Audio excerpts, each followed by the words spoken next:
Welcome to LUX Chats at That Creative Hub. Thanks for joining us. And today's guest is Cristian. So, mate, love to hear about how you got here today, what you're doing, and of course your passion for life and zest. Thanks for coming on. Thank you. Thank you for having me. The passion for life and the zest, I guess, comes from not being born in this country. I came here when I was 5. Dad came with nothing. Typical immigrant kind of story. No English, no money, no skills besides hard work and perseverance, really. And that's kind of where my drive comes from, and why I'm trying to build a business and build a better life for my family. Which country were you born in? I was born in Romania. Yep. At the time, it was a communist country. Dad told us stories of when the government came and said, knock, knock, knock, this is our house now, get out, type of situation. And yeah, his story is one of movies. He could probably make a movie out of the escape that he endured to get to where we are today. Unfortunately, he passed away in 2017, but he's left a long legacy. Yeah. Look, he's instilled something in you that's created character. You're sitting here today, and but he had to make the sacrifice, the ultimate sacrifice, and some of those stories don't end so well as well. Sometimes there's knock knock and that's it. Yep. So I think it's more sometimes it's not about who you are, it's about where you've come from that shapes our future. But ultimately, one thing that I always say is very important is that we've all had different childhoods. We've had a lot of traumas and tribulations. So I think not many people have had normal childhoods, but I think it's ultimately you've got to accept where you did come from, but you can shape your future. Yep. And what you've been shaping nowadays is interest rates. So you do a bit of finance. But you've grown up in, as I said, you've come to Australia and you've grown up in that. When did your love of numbers come about?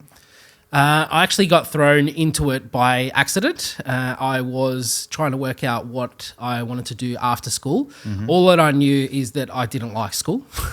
I just wanted to make money, buy houses and just build wealth sort of thing. And that hard work, like I said, came from mum and dad. Mm-hmm. And I was doing real estate at the time. And I was also dating a girl whose mum happened to be an EA at NAB. She was like, why don't you come work for NAB?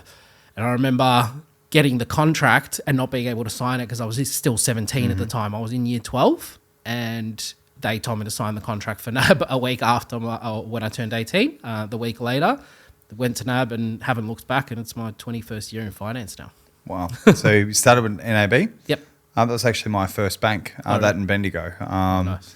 Which is good. Back when you used to have the pocket savers, you'd drive down and I couldn't drive then, it was illegal. But I was riding my bike and you'd deposit the money and you'd actually see it handwritten in, and then they moved to the passports. Passports. They were good. Missed the passports. But I think nowadays money is just too easy to spend. Yeah. It used to be focused on saving, now it's focused on spending. Yeah. How do you think, while we're speaking about that, how do you think the attitude and financial education's changed nowadays? I don't feel there's enough, but what about you? Yeah, definitely not enough. Some of the strategies I'm seeing now, I've been teaching people for a long time, which is part of the reason why I'm trying to get some content out now. I've got a bit of a strategy coming, and my clients have always told me, hey, you need to tell more people about this. And I've just never needed to, because the word of mouth business always came in. And now it's more about just getting the business. Now it's about passing the knowledge on to the younger generation and just passing that knowledge forward. Sharing is caring. So let's reveal some of your secrets. Go for it. Not those ones, but just want to know about the numbers. So a couple of savings goals. So let's talk about fixed savings, that sort of stuff. So where can people trim up some money, and what advice would you do in terms of saving more money? Comes down to, I guess I do this every time with my clients. I work through a budget, like I'm seeing their statements, I'm seeing their life. I talk about their goals. I'm really, 5-10 years kind of forward thinking with their situation. I'm not just a settlement and that's it sort of thing.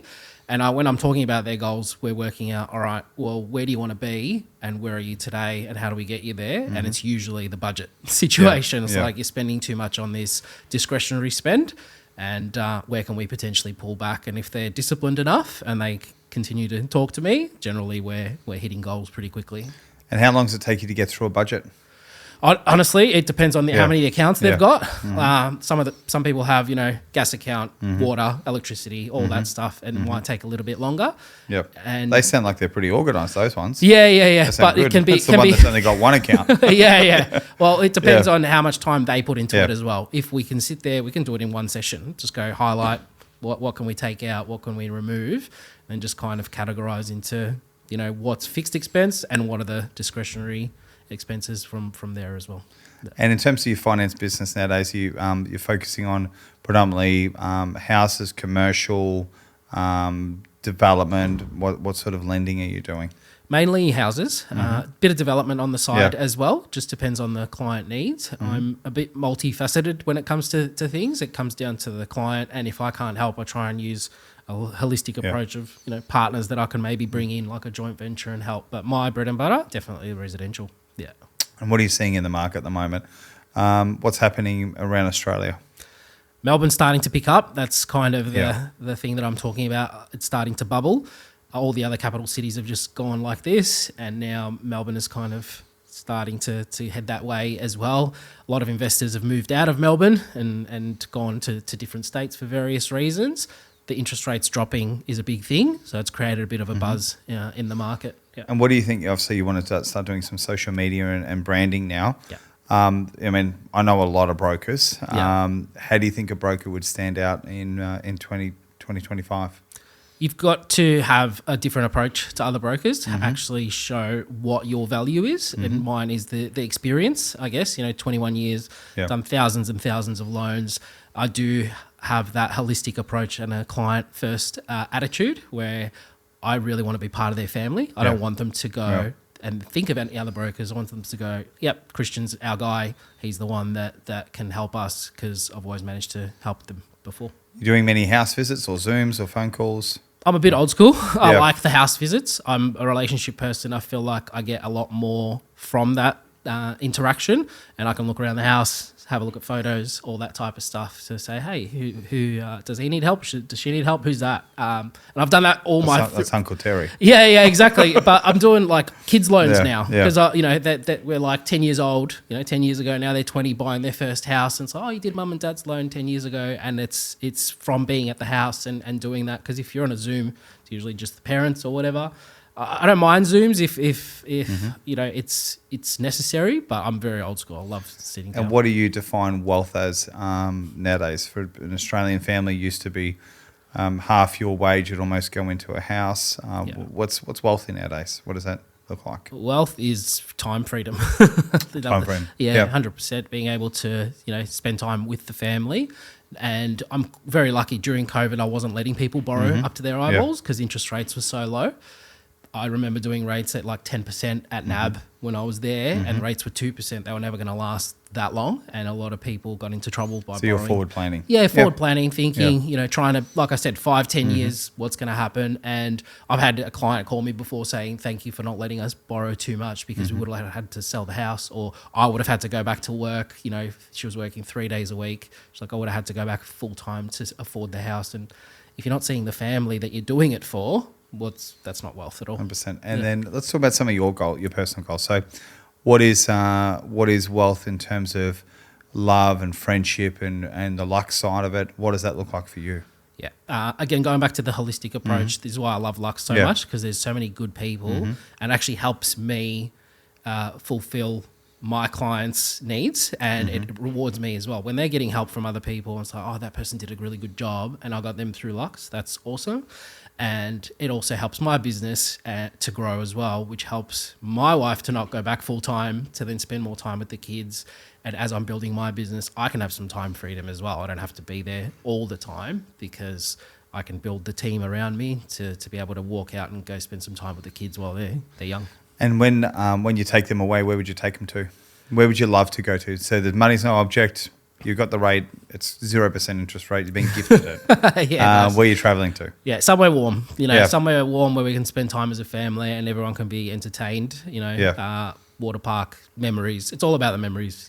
That's what it's all about. Yeah. Well, I think that's all we really have to take with us at the end of the day. And basically, money's just an energy. Yep. It's a form that can create good and bad memories.